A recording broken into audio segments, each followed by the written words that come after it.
अरे राधा, ये सत्यनारायण कथा आखिर होती क्या है?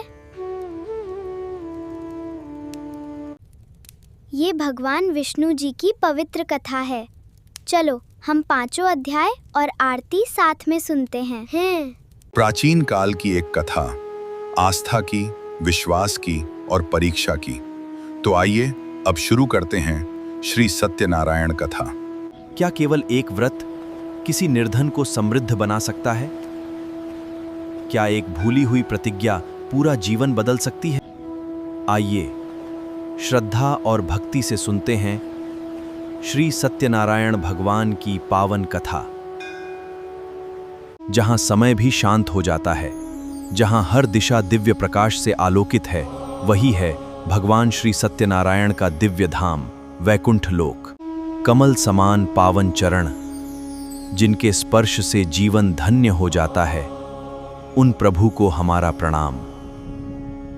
भक्तों के पालनहार, सत्य और धर्म के रक्षक प्रभु श्री सत्यनारायण भगवान को हमारा कोटि कोटि प्रणाम। जहां प्रभु की कृपा होती है, वहां समृद्धि स्वयं चली आती है और उसी दिव्य प्रकाश से एक और चमत्कार प्रकट होने वाला है। माता लक्ष्मी करुणा, समृद्धि और मंगल की अधिष्ठात्री, जिनकी कृपा से जीवन में सुख, शांति और संतोष का वास होता है।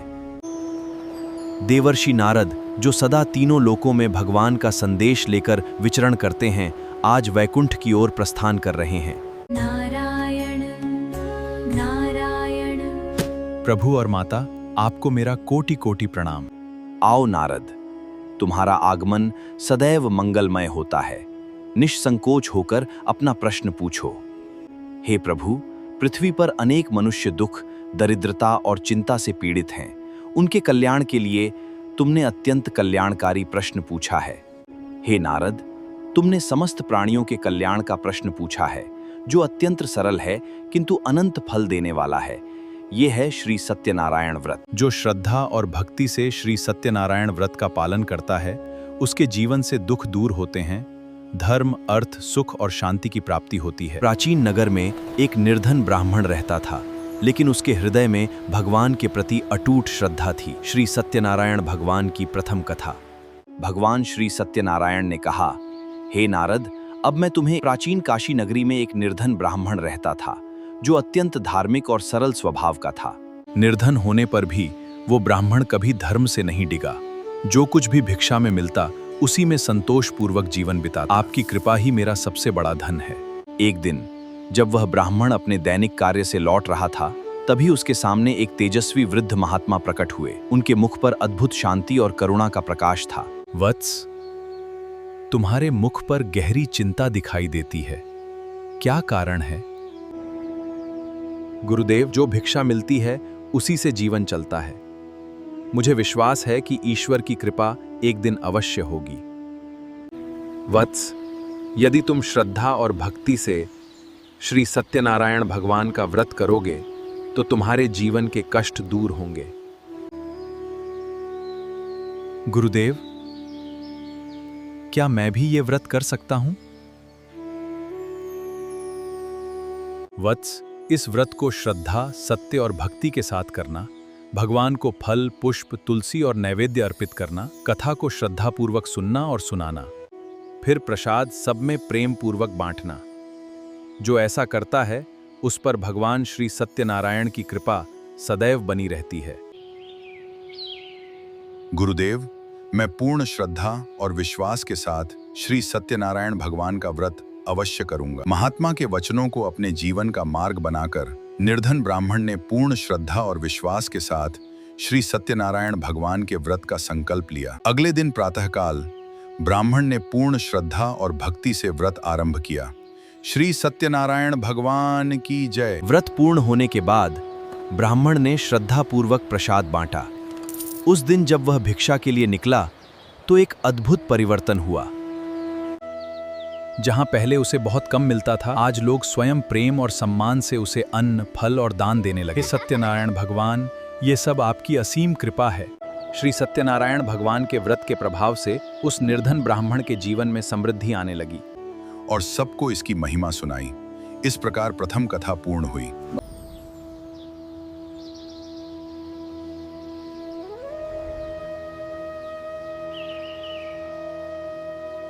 एक छोटे से गांव में एक परिश्रमी लकड़हारा अपने परिवार के साथ सादगी, मेहनत और भगवान पर विश्वास से अपना जीवन बिताता था।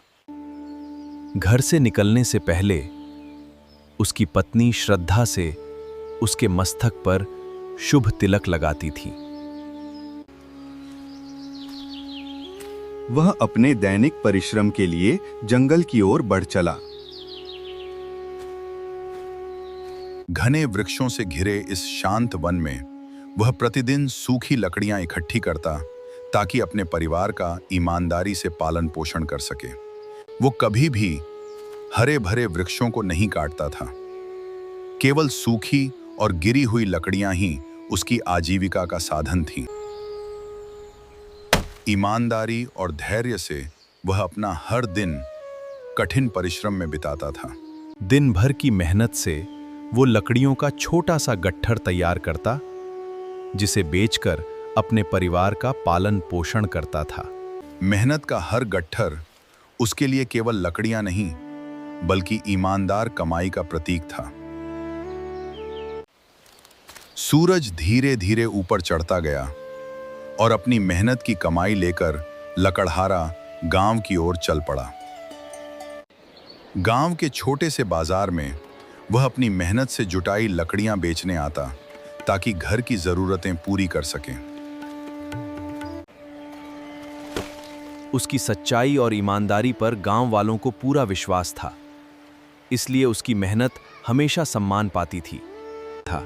प्रभु की कृपा मानकर वह अपने दिन की कमाई के साथ संतुष्ट मन से घर लौटने लगा। बाजार से लौटते समय अचानक हवा के साथ बहती भक्ति और मंत्रोच्चार की मधुर ध्वनि उसके कानों तक पहुंची। उस ध्वनि का अनुसरण करते हुए लकड़हारा एक विशाल बरगद के वृक्ष के पास पहुंचा, जहां कुछ ग्रामीण श्रद्धा से बैठे थे। बरगद के विशाल वृक्ष के नीचे एक तेजस्वी ऋषि भक्तों को धर्म और भक्ति का मार्ग समझा रहे थे। लकड़हारा पूरे मन से ऋषि के प्रत्येक वचन को ध्यानपूर्वक सुन रहा था। उसके हृदय में श्रद्धा और विश्वास धीरे धीरे जागने लगे। कुछ ही क्षणों बाद सभी भक्त श्रद्धा से नतमस्तक हो गए, किंतु लकड़हारा वहीं शांत खड़ा रहा। उसके मन में एक प्रश्न अभी भी शेष था। कथा समाप्त होने के बाद एक एक करके सभी भक्त अपने घर लौटने लगे, किंतु लकड़हारा वहीं विनम्र भाव से खड़ा रहा। गुरुदेव, मैं दिन रात परिश्रम करता हूं, फिर भी मेरे जीवन में सुख और समृद्धि क्यों नहीं आती? वत्स, परिश्रम कभी व्यर्थ नहीं जाता, किंतु केवल परिश्रम ही नहीं, श्रद्धा और सत्कर्म भी जीवन को पूर्ण बनाते हैं।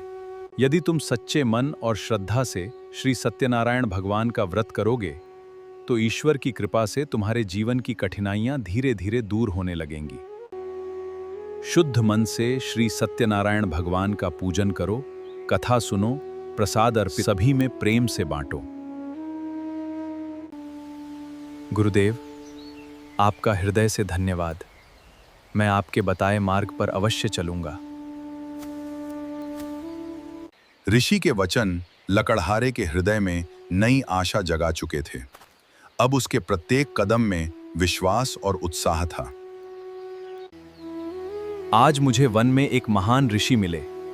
उन्होंने मुझे श्री सत्यनारायण भगवान के व्रत का महत्व बताया। यदि यह प्रभु की इच्छा है तो हमें पूरे विश्वास और श्रद्धा से ये व्रत अवश्य करना चाहिए। दोनों पति पत्नी ने अपनी सामर्थ्य के अनुसार पूजा की आवश्यक सामग्री प्रेम और श्रद्धा से एकत्र करनी प्रारंभ की। अगली सुबह दोनों पति पत्नी पूरे विश्वास और श्रद्धा से श्री सत्यनारायण भगवान के व्रत की तैयारी में लग गए। प्रातःकाल लकड़हारे ने ऋषि की बताई हुई विधि के अनुसार श्री सत्यनारायण भगवान का पूजन प्रारंभ किया। पूरे श्रद्धा भाव से कि परिवार ने श्री सत्यनारायण भगवान के चरणों में अपने प्रथम पुष्प श्रद्धापूर्वक अर्पित किए। ऋषि द्वारा बताई गई विधि के अनुसार लकड़हारे और उसके परिवार ने पूर्ण श्रद्धा और विश्वास के साथ श्री सत्यनारायण भगवान का व्रत और पावन कथा संपन्न की। व्रत संपन्न होने के पश्चात लकड़हारे ने श्री सत्यनारायण भगवान को श्रद्धापूर्वक नैवेद्य अर्पित किया। बोलिए श्री सत्यनारायण भगवान की जय। दिन बीतते गए, लेकिन अब लकड़हारे के जीवन में एक नया विश्वास और नई आशा जन्म ले चुकी थी। उसी वन में लकड़हारे की नज़र एक विशाल सूखे वृक्ष पर पड़ी। उसके मन में आशा की नई किरण जाग उठी। ईमानदारी से किए गए अपने परिश्रम से लकड़हारे ने अच्छी लकड़ियां इकट्ठी कर लीं। उसका विश्वास अब और भी दृढ़ हो गया। मन में विश्वास लिए लकड़हारा लकड़ियों का गट्ठर लेकर नगर की ओर चल पड़ा। उस दिन लकड़हारे की लकड़ियां उचित मूल्य पर बिक गईं। उसका हृदय कृतज्ञता से भर उठा। सच्ची श्रद्धा, निष्काम भक्ति और ईमानदार परिश्रम का फल अवश्य मिलता है। श्री सत्यनारायण भगवान की कृपा से लकड़हारे के जीवन में सुख, शांति और समृद्धि का आगमन हुआ। बोलिए श्री सत्यनारायण भगवान की जय। आइए देखते हैं साधु वैश्य की प्रेरणादायक कथा। साधु वैश्य धन, सम्मान और सुख समृद्धि से परिपूर्ण थे, परंतु उनके जीवन में एक ही कमी थी, उन्हें संतान का सुख प्राप्त नहीं हुआ था। एक दिन साधु वैश्य ने अपने घर के बाहर से भगवान श्री सत्यनारायण की पूजा और भजन की मधुर ध्वनि सुनी। वहां पहुंचकर उन्होंने देखा कि राजा उल्कामुख श्रद्धापूर्वक भगवान श्री सत्यनारायण की पूजा और व्रत कर रहे थे। राजा उल्कामुख ने कहा, यह भगवान श्री सत्यनारायण का पावन व्रत है। इसे सच्ची श्रद्धा और विश्वास से करना चाहिए। जो मनुष्य श्रद्धापूर्वक यह व्रत करता है, भगवान श्री सत्यनारायण उसकी उचित मनोकामनाएं पूर्ण करते हैं तथा उसके जीवन में सुख, शांति और समृद्धि प्रदान करते हैं। अपने घर लौटकर साधु वैश्य ने अपनी पत्नी लीलावती को भगवान श्री सत्यनारायण के पावन व्रत का संपूर्ण महत्व बताया और अपना संकल्प भी सुनाया। समय बीतता गया। भगवान श्री सत्यनारायण की कृपा से लीलावती ने गर्भ धारण किया और पूरे परिवार में आनंद की लहर दौड़ गई। समय आने पर लीलावती ने एक सुंदर कन्या को जन्म दिया। उसका नाम कलावती रखा गया। पूरे घर में हर्ष और उत्सव का वातावरण छा गया। कलावती के जन्म के बाद साधु वैश्य को भगवान श्री सत्यनारायण के समक्ष किया हुआ अपना संकल्प स्मरण आया। उन्होंने लीलावती से कहा, कलावती के विवाह के बाद हम भगवान श्री सत्यनारायण का व्रत अवश्य करेंगे। इस प्रकार व्रत कुछ समय के लिए टल गया। जब कलावती विवाह योग्य हुई, तब साधु वैश्य ने उसके लिए एक योग्य और सदाचारी वर की खोज प्रारंभ की। कुछ समय बाद साधु वैश्य को एक योग्य, सदाचारी और सुशील युवक मिला। उसे अपनी पुत्री कलावती के लिए उपयुक्त वर मानकर उन्होंने यह संबंध स्वीकार कर लिया। विवाह की व्यस्तताओं में साधु वैश्य भगवान श्री सत्यनारायण के व्रत का अपना संकल्प फिर पूरा न कर सके। उन्होंने सोचा कि उचित समय आने पर व्रत अवश्य करेंगे। कुछ समय बाद साधु वैश्य अपने नवविवाहित दामाद के साथ व्यापार हेतु समुद्री यात्रा पर जाने के लिए तैयार हुए। परिवार ने उन्हें शुभ आशीर्वाद दिया। भगवान का आशीर्वाद लेकर साधु वैश्य और उनके दामाद अपनी व्यापार यात्रा के लिए प्रस्थान कर गए। कई दिनों की यात्रा के बाद साधु वैश्य और उनके दामाद समुद्र तट पर स्थित विशाल बंदरगाह पहुंच गए। दोनों ने अपना व्यापारिक सामान जहाज पर रखवाया और शुभ समय देखकर समुद्री यात्रा आरंभ करने के लिए जहाज पर सवार हो गए। कुछ दिनों बाद वे एक समृद्ध नगर पहुंचे। वहां उनका व्यापार सफल होने लगा और उन्हें उत्तम लाभ प्राप्त हुआ। उसी नगर में एक रात्रि राजा के राजमहल में चोरी हो गई। पूरे नगर में यह समाचार तेजी से फैल गया। चोर सैनिकों के भय से राजमहल से चुराया हुआ धन साधु वैश्य के व्यापारिक सामान के पास छोड़कर अंधेरे में भाग गया। प्रातःकाल राजा के सैनिक ते हुए बंदरगाह पहुंचे। वहां साधु वैश्य के व्यापारिक सामान के पास राजकोष का धन देखकर उन्हें संदेह हो गया। सैनिकों ने बिना उनकी बात सुने साधु वैश्य और उनके दामाद को चोर समझकर बंदी बना लिया और राजा के सामने ले जाने लगे। राजा ने परिस्थितियों को देखकर साधु वैश्य और उनके दामाद को कारागार में डालने का आदेश दे दिया। दोनों निरपराध होते हुए भी मौन भाव से सब स्वीकार कर गए। राजा की आज्ञा से साधु वैश्य और उनके दामाद को कारागार में बंद कर दिया गया। दोनों भगवान की इच्छा मानकर धैर्यपूर्वक वहां रहने लगे। इधर घर पर लीलावती और कलावती साधु वैश्य तथा अपने प्रियजन के सकुशल लौटने की प्रतीक्षा करती रहीं। उन्हें इस अनहोनी का कोई समाचार नहीं था। पर साधु वैश्य के घर की समृद्धि धीरे धीरे समाप्त होने लगी। भगवान की इच्छा से उनका धन और वैभव कम होता चला गया। समय बीतने के साथ लीलावती और कलावती अत्यंत निर्धन हो गईं। अनेक कष्ट सहते हुए भी उन्होंने भगवान श्री सत्यनारायण पर अपना विश्वास नहीं छोड़ा। एक दिन अन्न की खोज में निकली कलावती के कानों में भगवान श्री सत्यनारायण की पावन कथा का मधुर स्वर पड़ा। वह श्रद्धा से उसी दिशा में बढ़ गई। कथा समाप्त होने पर ब्राह्मण ने श्रद्धापूर्वक सभी भक्तों को भगवान श्री सत्यनारायण का पवित्र प्रसाद वितरित किया। कलावती ने भी अत्यंत श्रद्धा से प्रसाद ग्रहण किया। पवित्र प्रसाद लेकर कलावती अपने घर लौटी और उसने अपनी माता लीलावती को भगवान श्री सत्यनारायण की कथा तथा प्रसाद के विषय में बताया। कलावती की बात सुनकर लीलावती ने भी भगवान श्री सत्यनारायण का व्रत करने का निश्चय किया। दोनों ने पूर्ण श्रद्धा से पूजा की तैयारी आरंभ कर दी। उसी रात भगवान श्री सत्यनारायण की कृपा से राजा को स्वप्न में सत्य का ज्ञान हुआ। उसे अपनी भूल का आभास हुआ और वह तुरंत चिंतित होकर जाग उठा। प्रातः होते ही राजा ने अपने सेवकों को बुलाकर साधु वैश्य और उनके दामाद को तुरंत कारागार से मुक्त करने का आदेश दिया। राजा की आज्ञा पाकर राजसेवक तुरंत कारागार पहुंचे और साधु वैश्य तथा उनके दामाद को सम्मानपूर्वक मुक्त करने लगे। राजा ने साधु वैश्य और उनके दामाद को अपने दरबार में बुलाकर सम्मानपूर्वक उनका स्वागत किया। स्वीकार करते हुए उनसे क्षमा मांगी और उनका समस्त धन लौटाने का आदेश दिया। राजा से विदा लेकर साधु वैश्य और उनके दामाद अपना धन साथ लेकर प्रसन्नतापूर्वक अपने नगर की ओर चल पड़े। राजा से विदा लेकर साधु वैश्य अपने दामाद और लौटाए गए धन के साथ नाव द्वारा अपने नगर की ओर प्रस्थान कर गया। मार्ग में नदी के तट पर एक तेजस्वी सन्यासी के रूप में स्वयं भगवान श्री सत्यनारायण प्रकट हुए। उन्होंने साधु वैश्य की नाव को अपने समीप रुकने का संकेत दिया। उस सन्यासी ने अत्यंत विनम्रता से पूछा, हे वैश्य, तुम्हारी नाव में क्या है? महाराज, मेरी नाव में तो केवल बेल पत्ते और लताएं ही हैं। तथास्तु। भगवान के वचन सत्य होते ही साधु वैश्य ने देखा कि उसकी नाव में रखा सारा बहुमूल्य धन और व्यापार का सामान बेलपत्तों और लताओं में बदल चुका था।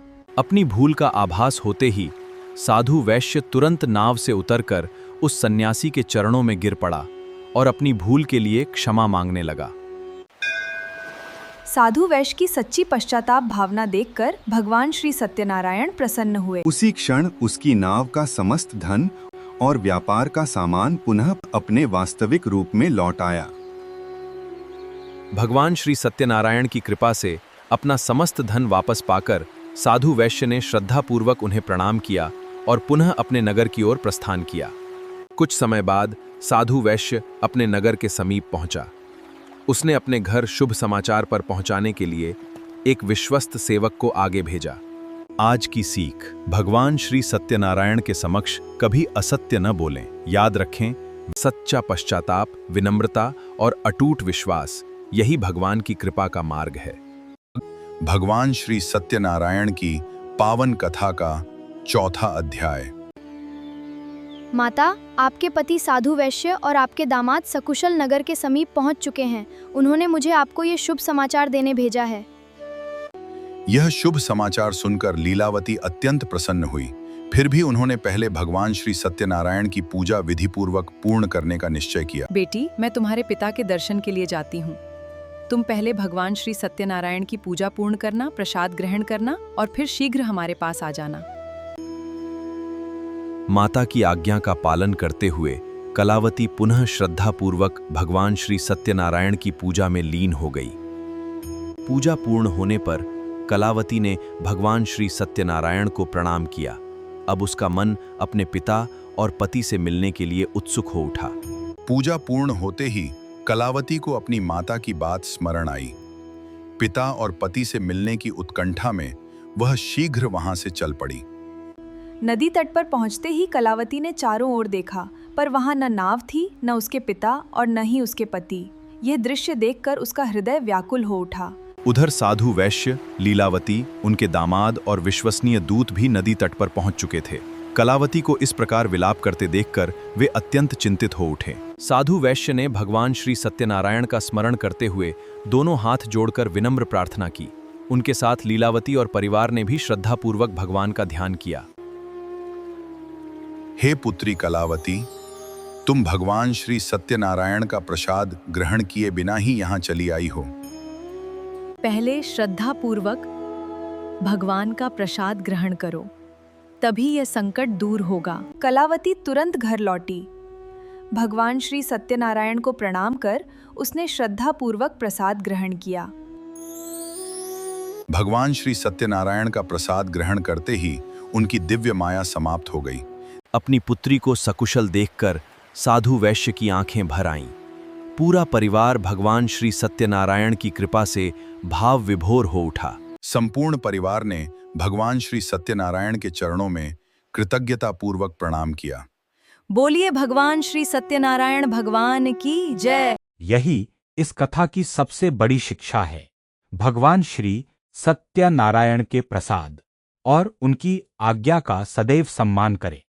सच्ची श्रद्धा और विश्वास से हर संकट दूर हो जाता है। अब सुनिए एक ऐसे राजा की कथा जिसके अहंकार की परीक्षा स्वयं भगवान ने ली।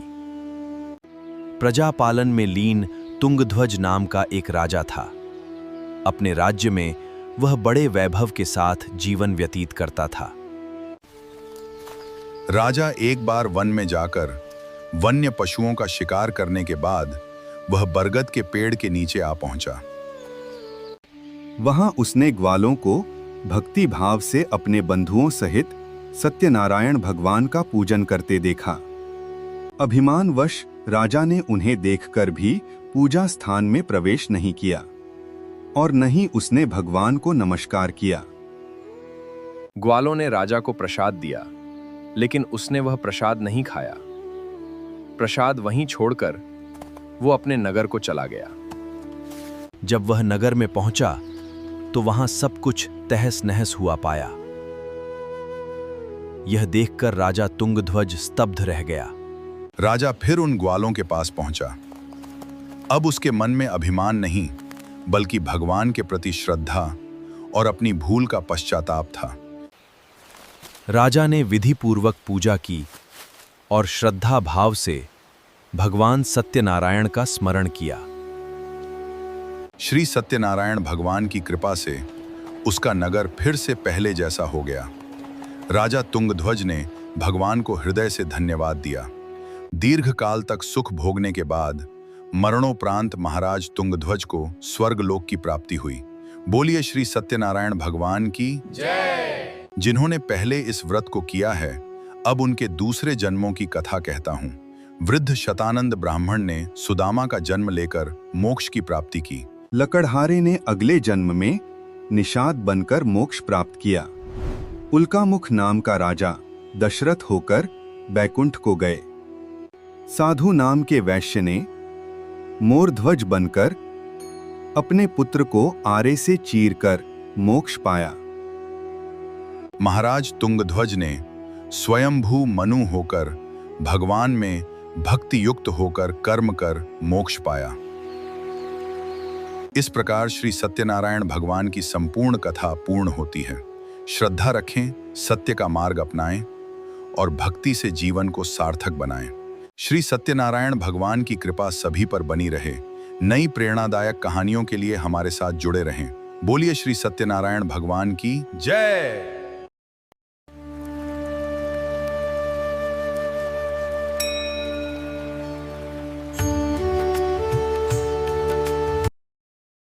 अब आइए भगवान श्री सत्यनारायण की पावन आरती में सम्मिलित हों। आइए श्रद्धा और भक्ति के साथ आरती प्रारंभ करें।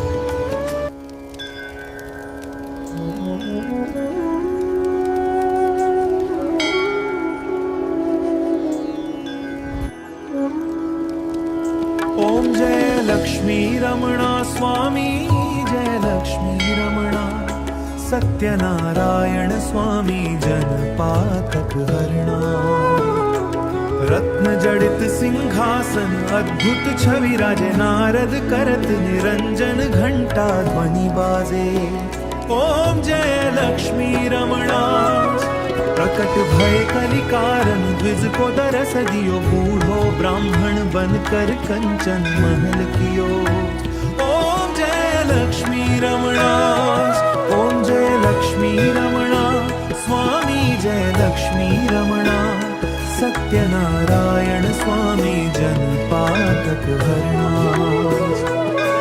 दुर्बल भील कराल जिन पर कृपा करी, चंद्रचूड़ एक राजा तिनकी विपत्ति हरी। ओम जय लक्ष्मी रमणा वैश्य मनोरथ पायो, श्रद्धा तज दीनी सो फल भोग्यो, प्रभु जी फिर स्तुति की ही था। ओम जय लक्ष्मी रमणा।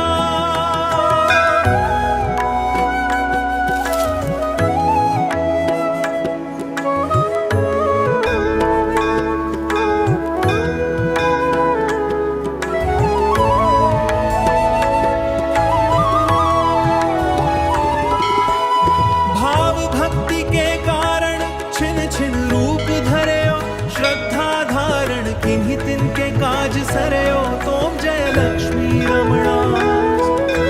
बाल बाल संग राजा बन में, भक्ति करी मन वांछित फल दी हो, दीन दयाल हरि ओम जय लक्ष्मी रमणा। चढ़त प्रसाद सवायो, कदली फल मेवा धूप दीप, तुलसी से राजी सत्य देवा, तोम जय लक्ष्मी रमणा।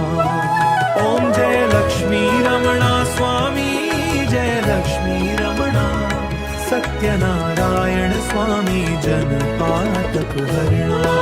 सत्यनारायण की आरती वंदन लगावे, कहत शिवानंद स्वामी मनवांछित फल पावे। ओम जय लक्ष्मी रमणा,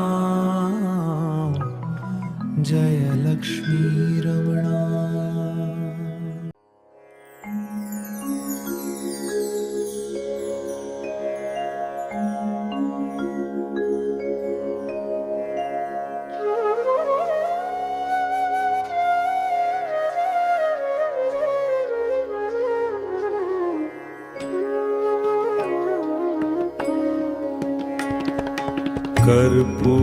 कर्पूरगौरं करुणावतारं,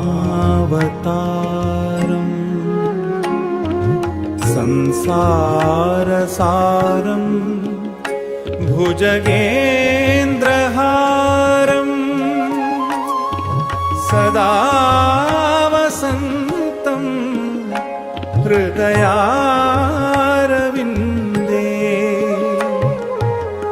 भवं भवानी सहितं नमामि। श्री सत्यनारायण भगवान की जय।